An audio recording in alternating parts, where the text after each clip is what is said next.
Day 5, Patriots training camp, first day in pads, full pads, has wrapped up.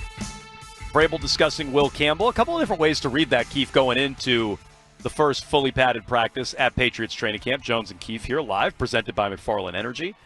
Either he's a little lukewarm on Will Campbell. Yeah. Or, more likely, he's just trying to manage expectations for the 4th overall pick going in, and he's going to lump him in with everybody. You asked me about Milton Williams. I'll give you the same answer. You asked me about, he didn't say this, but Morgan, Moses, Garrett Bradbury, what I'm going to give you the same answer is probably more what he was doing, which is, I'd say, it's a low bar, but it's a refreshing change from Mayo a year ago, for instance. Yeah, it's sort of like goes back and forth because Belichick famously would always do that.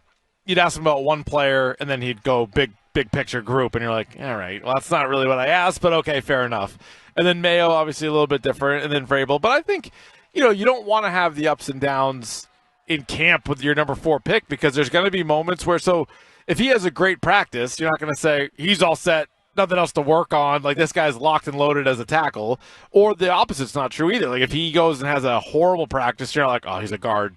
He's a guard. Like you're just taking all these practices, kind of stacking them all on top of each other. And, yeah, I think that's how he feels like he's going to have to coach this guy and all the guys on the team, kind of setting the tone here early. Makes sense. I've not seen any news on Christian Gonzalez yet. Players are talking coming off the field. I wouldn't expect anything, by the way. No. I'm just trying to monitor and see if we have any news or updates on Christian Gonzalez. Did anybody talk to him? Is he in good spirits after he hobbled off earlier today, spiked his helmet? I mean, again, not to be repetitive, but it is the big story today. He's the best player on the team. As we illustrated over and over and over again this offseason, he's the only player regarded as elite by the league.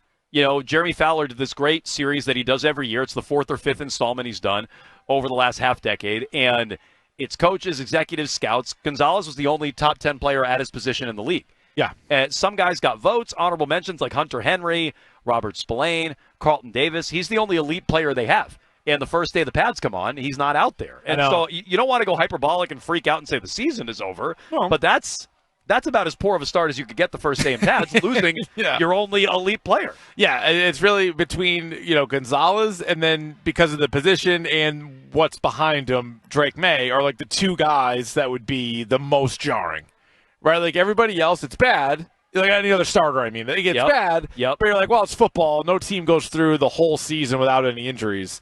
But you're one dynamic elite player who, as an aside, is a year away from potentially a massive, massive payday. That was the topic last week. I was thinking about this too. Is that I was thinking back to that weird Vrabel comment where he's like, well, you got to maximize their earning potential and get them to buy in from the team. Like, if he's already, and just this is background, if he's already a little iffy about his contract, which Vrabel volunteered, if he's already a little iffy about his contract, I don't know, how quick is he going to come back from any what we'd imagine is like a soft tissue type of injury? Yeah, but flip side would be best. You're not going to make any money if you're not out there. Right. Fair. You got to play. You got to still play the majority of the game. But I would just say, a guy who's already got his contract on the mind, let's see how quickly he's coming back from this. Let's see what he looks like when he comes back from this. Like that's worth.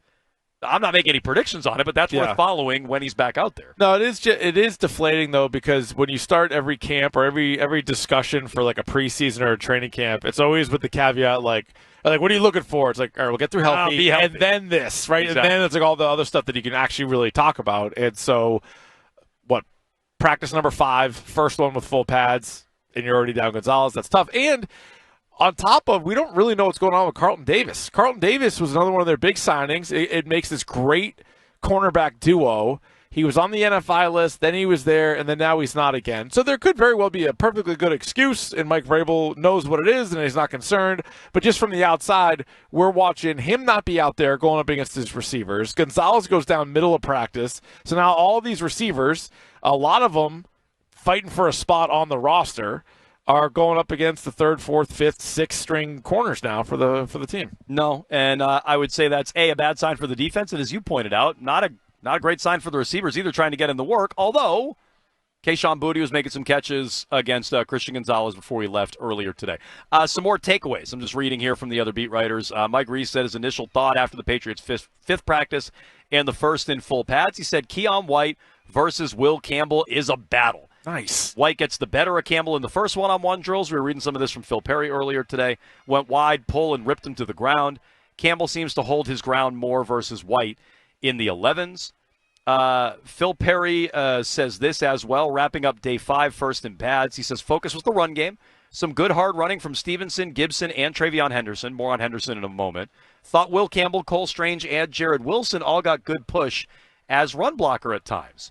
However, we did have a couple of fumbles in 11-on-11s. Josh Dobbs and Travion Henderson had a botched exchange, which was recovered by Marcellus Dial, your guy, Keefe. You noticed him standing out earlier today. He flashed. We told you Wilson and May had a fumbled snap as well. It sounds like at one point Henderson also was kind of worked out and sat down after that fumble. Here you go, Callahan. Henderson fumbled late and was pulled for a couple of reps. So we were talking earlier about the rookie class. Orlovsky had some real complimentary things to say about that. Yeah, you could pour some water on it today. Maybe a little bit of water poured on the rookie class. That's true. Yeah, but I think that's kind of inevitable, right? I think if you look around the league, even the top guys, I'm sure the first couple of practices you're going to have your ups and downs, but yeah, there's two possible wide-ranging outcomes with just the top 3 picks. Even if you want to go into the top 4 picks, right, with Wilson, he could be a starting left guard, starting center, or maybe he's, your first guy off the bench or something along those lines. But, Henderson's another one to watch specifically because I wonder if he has a really, really good camp, does that push a decision on Ramondre Stevenson? Or Stevenson, by the way, if we're being fair, Stevenson is the first guy through every rep for the back. Same way Diggs is for the receivers. He's first up in 11s. He's first up in all the individual drills. So so Ramondre, they're treating him like he's the starter. Yeah, and maybe Vrabel's saying, you know what, you have a clean slate. You didn't fumble for me. We're starting over, just straight skill-wise and what they've accomplished in the league, considering Henderson's a rookie. Ramondre Stevenson should be a better running back than Antonio Gibson. He should be a guy that gets more carries, more touches. But obviously last year was a down year for him. There's the contract aspect of it too. But you're right, there's no tell, there's no early sign. If he's leading all the drills, they view him as the clear-cut number one guy. And look, all the guys are mixing in with the ones, but he is first up. But when they go to team stuff, Gibson, Stevenson, and Henderson are all getting reps with Drake May, but Stevenson is the first guy through. Yeah. We'll get to May in one moment. Daniels has all the numbers today. Drake May, 5 out of 6. Dobbs, 2 out of 2. Sounds high.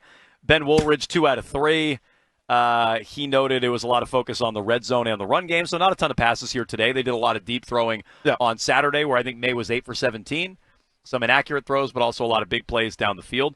Looking at May today, what jumped out, if anything? Not much, really. And I think probably a lot of it was close in goal line situations. So it was all right, is there separation from the receivers or not? He definitely got pressured a few times, right? So he's got to – that's why – that to me is what I think jumps out. Is the pressure? He's constantly having to step up or roll one way or the other, which, look, he's very mobile. That's a strength.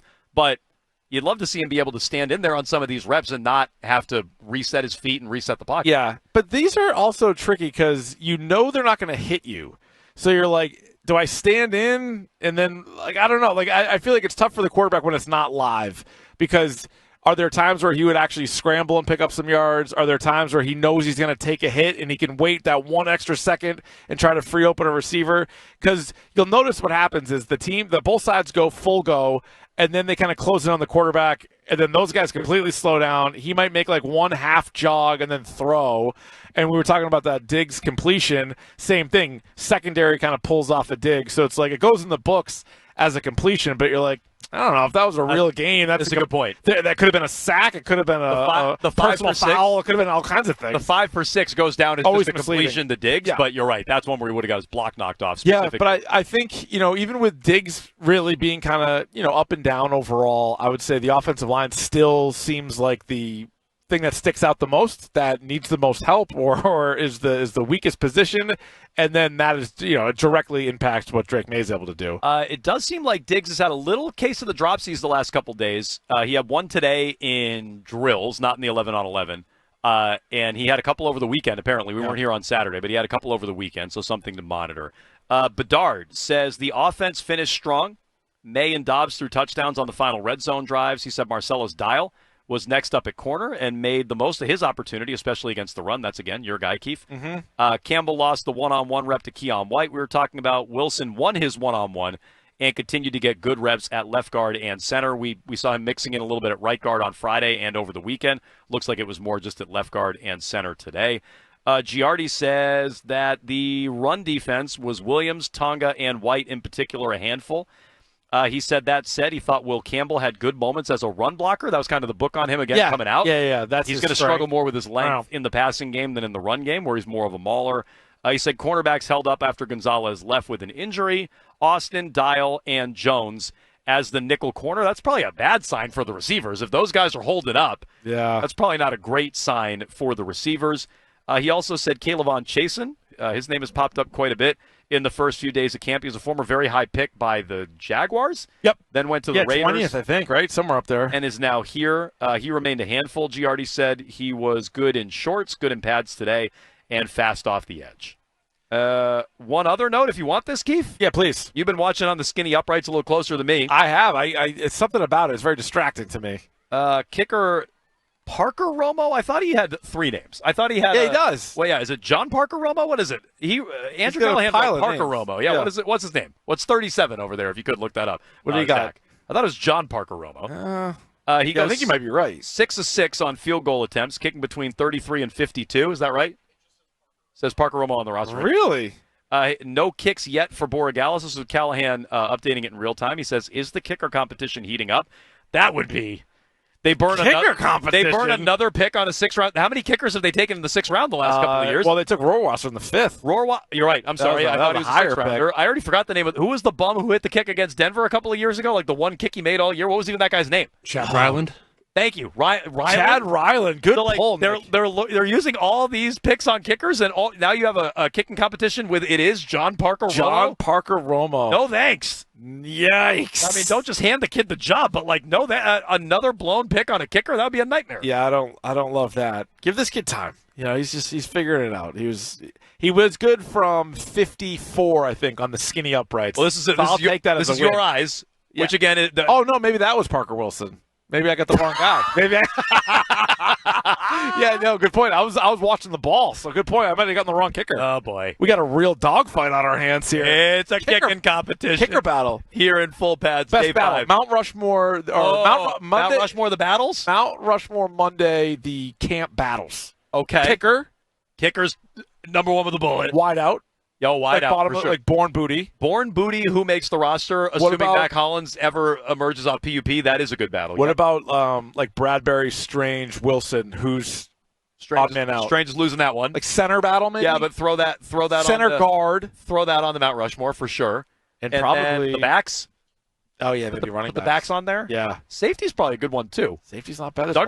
We played the clip earlier where Bedard was like, man, it was great that Drake May rolled out and hit Pop Douglas for that big play over the weekend, but lost in the shuffle a little bit as Duggar gave up another play over his head in the passing game. Yeah. And he's a guy who I don't think is secure on the roster. I'd probably wager on him making it. Yeah. But I don't think he's a lock by any means. 617-779-7937. All your thoughts, Patriots training camp with Christian Gonzalez. Hobbling off the field earlier today, spiking his helmet. In-trail coverage on Stephon Diggs. That's the headline today. We'll continue to hammer that home along with all the other updates out of the first day in pads for the Pats.